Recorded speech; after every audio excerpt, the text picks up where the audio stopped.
Muy buenos días, muchas gracias a ustedes por la invitación. Para mí es un gusto estar acompañándolos el día de hoy. Vamos a hablar del abordaje nutricional y la importancia de cambiar los hábitos de alimentación cuando se diagnostica la fenilcetonuria. Bueno, esta es mi declaración de conflictos de interés. Soy asesora médico-nutricional para Danone Baby Nutrition. Sin embargo, toda la información presentada es basada en mi experiencia. Algo importante y que es la base para iniciar el manejo de la fenilcetonuria es comprender muy bien la ruta metabólica. ¿Dónde está la alteración? ¿Qué se acumula? ¿Y qué es lo que está en déficit? El objetivo del abordaje nutricional es normalizar esta ruta. Los errores innatos del metabolismo son un grupo de condiciones que por un bloqueo de la ruta metabólica genera sustancias tóxicas que finalmente son las que generan toda la sintomatología y son revertibles o pueden ser tratadas adecuadamente gracias al abordaje nutricional. Este es un mapa de cómo es nuestro metabolismo internamente. Lo vemos y es un poco complejo en el momento de ver esta gráfica. Vemos la complejidad de cómo el ser humano consume los nutrientes y los transforma finalmente en los objetivos finales, pero lo vamos a hacer de forma más sencilla. Como tal, sintetizando la ruta metabólica, podemos ver que tenemos un sustrato, por ejemplo, lo que consumimos, que por acción de una enzima se convierte en un producto. Así normalmente funciona nuestro metabolismo. Cuando hay un error innato en el metabolismo, básicamente encontramos que la enzima no funciona adecuadamente o su cofactor no actúa adecuadamente y genera una acumulación del sustrato y un déficit del producto. Este es el resumen de cómo funciona nuestro metabolismo. La imagen que les acabo de presentar se resume en esta secuencia. ¿Qué ocurre con la fenilcetonuria? Tenemos la fenilalanina, por acción de la fenilalanina hidroxilasa o de su cofactor, se convierte en tirosina. Al estar en deficiencia o en inadecuada producción o funcionamiento de la enzima, se acumula la fenilalanina y va a haber un déficit de tirosina. Esta acumulación de estas sustancias tóxicas generan signos y síntomas, pueden tener daño neurológico y de no ser tratada adecuadamente o en ocasiones donde es muy severa la acumulación puede generar la muerte del paciente. Entonces, cuando hablamos de un error innato del metabolismo de las proteínas es todo lo que consumimos como carne, pollo, pescado, todo lo que viene de origen animal, lácteos, incluso las leguminosas como frijol, garbanzo, lenteja, contienen proteína y cada una de estas proteínas es como si fuera una gran pared, tiene varios ladrillitos que son los aminoácidos. Estos aminoácidos son metabolizados o cortados para poderse digerir adecuadamente por enzimas. Cada enzima procesa un aminoácido puntualmente. Entonces, en la fenilcetonuria ya vimos dónde está la alteración. El objetivo del manejo nutricional es prevenir o revertir el daño neurológico, corregir la ruta metabólica alterada y favorecer el balance metabólico del paciente con un normal crecimiento y desarrollo. Existen muchas formas de hacerlo.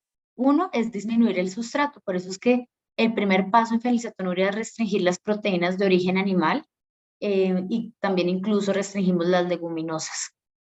El segundo paso es la suplementación del producto, por eso estos pacientes es importante que reciban también una adecuada fuente o aseguremos la ingesta de tirosina, estimular el bloqueo metabólico, revisar si responde o no responde a cofactores, si es respondedor, por ejemplo, a la tetrahidrobiopterina, y buscar otras vías alternas donde se puedan metabolizar todos los sustratos que puedan ser tóxicos.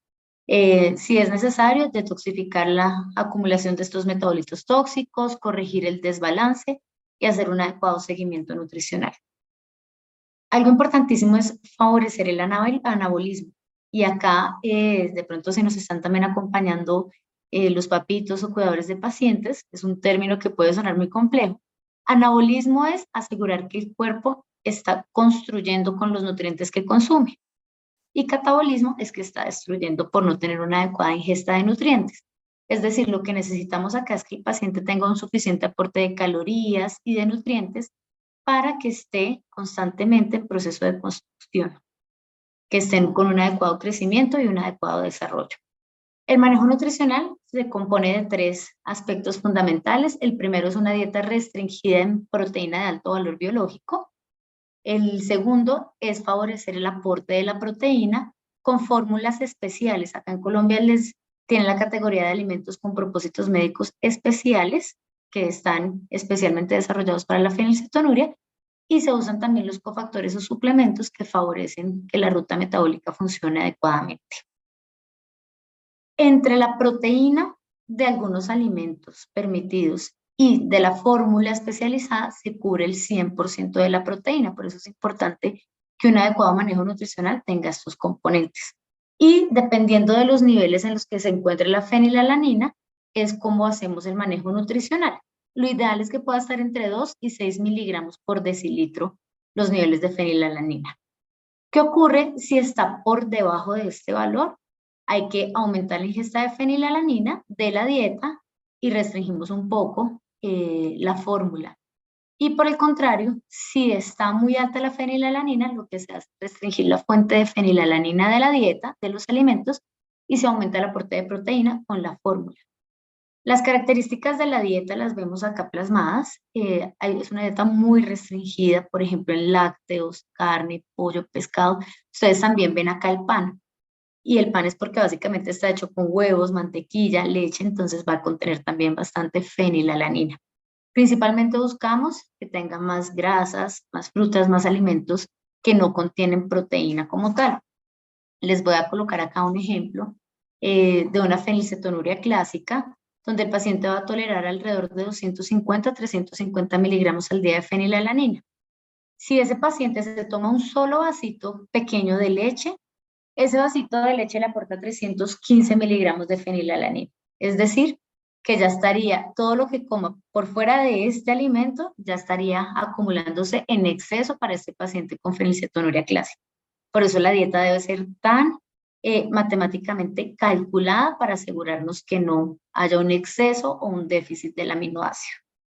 Algunos de los alimentos con propósitos médicos especiales, vemos que existe, por ejemplo, para la fenilcetonuria, fórmulas totalmente libres de fenilalanina y con adición de tirosina.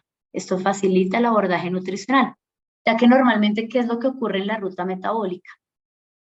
Se diagnostica la fenilcetonuria, está el bloqueo en la conversión de fenilalanina a tirosina, y de ahí en adelante, todo lo que esté por debajo de esta ruta va a estar en déficit. Entonces vemos que está en déficit tirosina, la dopamina, la noradrenalina, la melanina, melatonina. Entonces vemos que ahí se viene toda una cascada de afectaciones que comprometen la calidad de vida de los pacientes.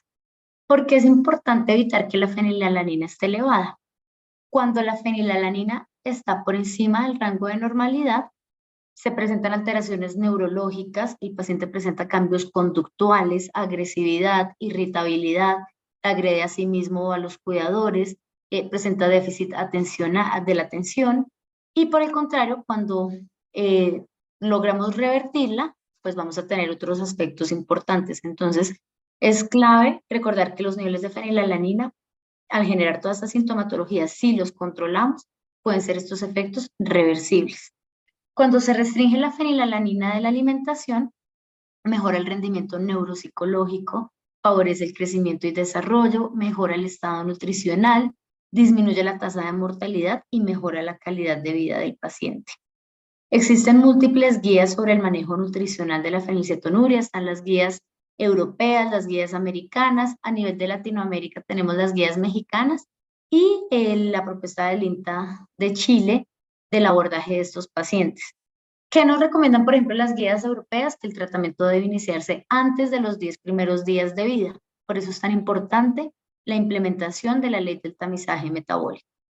Y con relación a las guías americanas, nos dicen que la fenilalanina debería mantenerse entre 120 a 370 micromoles por litro para todas las edades. ¿Cuál es el objetivo desde la parte nutricional? Limitar la ingesta de fenilalanina. Y acá dejo subrayado, no es eliminar la fenilalanina, porque si se elimina, también va a generar efectos indeseados en el manejo. Es buscar un balance en el que la fenilalanina está controlada, buscando tener un adecuado crecimiento y desarrollo, evitar la descompensación metabólica y favorecer un adecuado estado nutricional. Cada aumento de 100 gramos de 100 micromoles por litro de fenilalanina va a disminuir entre 1.3 a 3.1 puntos el coeficiente intelectual. Entonces vemos que es importante tener los niveles de fenilalanina estables y controlados. Según el tipo de fenilcetonuria, hay diferentes clases y el abordaje nutricional también debe ser individualizado, por eso es tan importante la diferenciación. Con una fenilcetonuria clásica, hablamos que la actividad enzimática es de menos del 1% y por lo tanto la dieta es mucho más estricta. Pero tenemos, por ejemplo, una fenilcetonuria leve, donde la actividad enzimática va a estar por encima del 50% y permite que la dieta pueda ser un poco más flexible.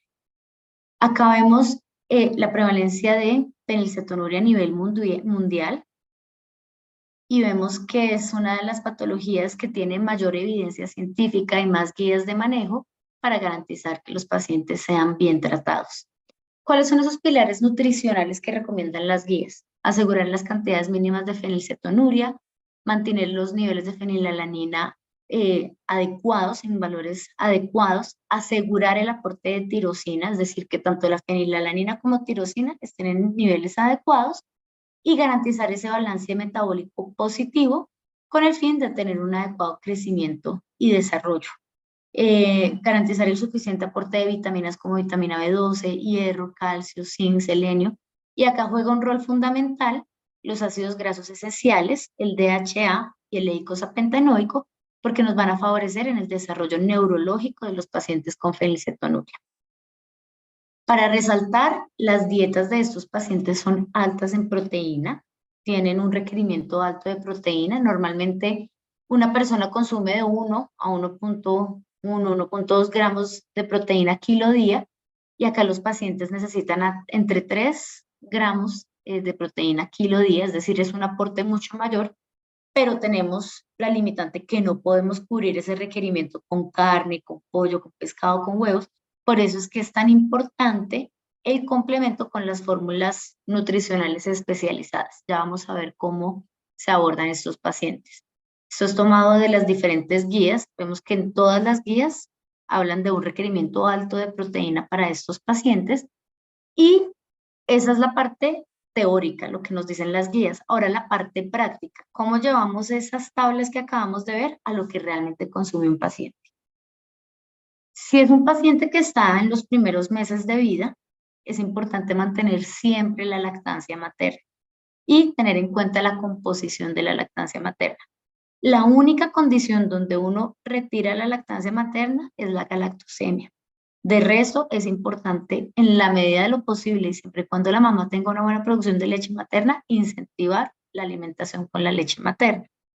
En este caso, el abordaje nutricional es lactancia materna más la fórmula libre de fenilalanina y ojalá que contenga tirosina, DHA y ácido eicosapentaenoico para que tenga un mejor desarrollo, un mejor crecimiento, se favorezca el vínculo madre-hijo, mejore la adherencia y eso también hace que el tratamiento sea más económico. Acá vemos el ejemplo, esto es de las guías de práctica clínica mexicanas. Vemos el ejemplo para un paciente de 5 meses que recibe leche materna y fórmula médica o fórmula especializada. Se cubre el requerimiento de fenilalanina a partir de la leche materna y se complementa el requerimiento de la proteína a partir del alimento médico. Por eso es tan importante que estén los dos presentes. Cuando la leche materna no es posible, porque la mamá de pronto no está produciendo adecuada, no produce leche materna, porque no hay una buena succión del bebé que estimule la producción de la leche materna, esto hace que tengamos que recurrir a fórmulas, por ejemplo, de iniciación o continuación, que nosotros tengamos el aporte de fenilalanina claro. Con eso calculamos los aportes desde la fórmula y complementamos con una fórmula especializada. Este sería el ejemplo. Nuevamente, paciente de 5 meses recibe alguna fórmula de inicio con la que se cubre el requerimiento de fenilalanina y con alimento médico, la fórmula como tal o el APME, como les mencionaba anteriormente, se complementa el requerimiento de proteína. Se hacen los controles bioquímicos y evaluamos entonces, nuevamente, si están muy altos los niveles de fenilalanina, identificamos si el paciente tiene una infección recurrente, si tiene un déficit de proteína o energía, o si comió algo que no debía comer. Y esto se manifiesta en una alteración de conducta, déficit de cognición y daño neurológico. Y si por el contrario vemos que está muy bajito el aporte, lo que hacemos es aumentar o identificar, aumentaron los requerimientos del paciente, está más grande, está consumiendo inadecuadamente lo que le prescribimos, está presentando vómito o anorexia, o la dieta quedó mal calculada, que también puede pasar. Por eso es tan importante los controles por nutrición especializada para que haga los diferentes ajustes según cuál sea el escenario y garantizar que se corrija los niveles de fenilalanina. Entonces, para ir sintetizando, el manejo nutricional de estos pacientes se compone de 3 elementos: la dieta, la fórmula y los cofactores. En la dieta están permitidos todos los alimentos que no contengan proteína: azúcar, panela, aceite, margarina, jugos, mermeladas. Limitados los que pueden contener algo de proteína, pero en mínima cantidad, por ejemplo, los cereales, los tubérculos, las frutas, las verduras. Y totalmente prohibido los de origen animal, los que contengan aspartame, que es importante, por ejemplo, ustedes lo ven en una gaseosa, en aguas saborizadas, que no contengan aspartame, porque eso también es un precursor de la fenilalanina, y productos de panadería que contengan leche o trigo. Con relación a la fórmula o al APME, lo que buscamos es una fórmula especial que garantice toda la proteína, que garantice todos los aminoácidos esenciales y no esenciales, pero que no tenga fenilalanina. Ideal que venga con vitaminas, minerales y ácidos grasos esenciales. Y como complemento de esta triada, es importante que los pacientes reciban vitamina D, vitamina B12, calcio, hierro, zinc, ácidos grasos esenciales, que tengan un adecuado aporte de tirosina y de carnitina. ¿Qué es fundamental en estos pacientes? Evitar o prevenir el catabolismo, es decir, cuando se acelera la necesidad de energía, por ejemplo, si está en ayuno, si tiene una cirugía, si le van a colocar las vacunas, es importante dar un manejo anticipado con más calorías y más líquidos para que el paciente pueda estar protegido y evitar que coma alimentos que no están permitidos. Entonces, de esta forma nos anticipamos con la fórmula nutricional y con el manejo nutricional a normalizar la ruta metabólica mientras el paciente presente alguna de estas situaciones que pueden generar estrés metabólico. Durante el seguimiento, dependiendo de la edad del paciente, se va a hacer o más seguido o de forma más esporádica. Entre más joven sea el paciente, lo ideal es que tenga controles más seguidos para ir garantizando una adecuada curva de crecimiento y que se puedan hacer todos los ajustes necesarios para que se mantenga normalizada la alimentación. Debemos medir con frecuencia fenilalanina, tirosina, prealbúmina, albúmina, proteína total, ferritina, vitaminas, para asegurarnos que el paciente está bien nutrido tanto internamente como externamente, que sus curvas de crecimiento vayan muy bien. Las principales recomendaciones es una calidad de vida, depende de un diagnóstico oportuno y un abordaje y seguimiento nutricional adecuado y estricto. Las interrupciones en el abordaje nutricional, bien sea desde el medicamento, desde la dieta, ponen en riesgo la calidad de vida del paciente. Por eso es importante el tratamiento en equipo. Como son enfermedades de poca prevalencia, muchas veces llegan a especialistas que no están entrenados en el manejo y si no está bien articulado con el nutricionista, pueden dar recomendaciones que no son las apropiadas. Por eso es importante que asistan a programas de acompañamiento especializado, que sepan de la fenilcetonuria para el manejo que necesita el paciente. Importante nunca utilizar estas fórmulas, el APME que yo les estaba contando, los alimentos con propósitos médicos especiales, como única fuente de alimentación. Siempre deben ir en complemento de una nutrición ajustada y controlada en el aporte de la fenilalanina.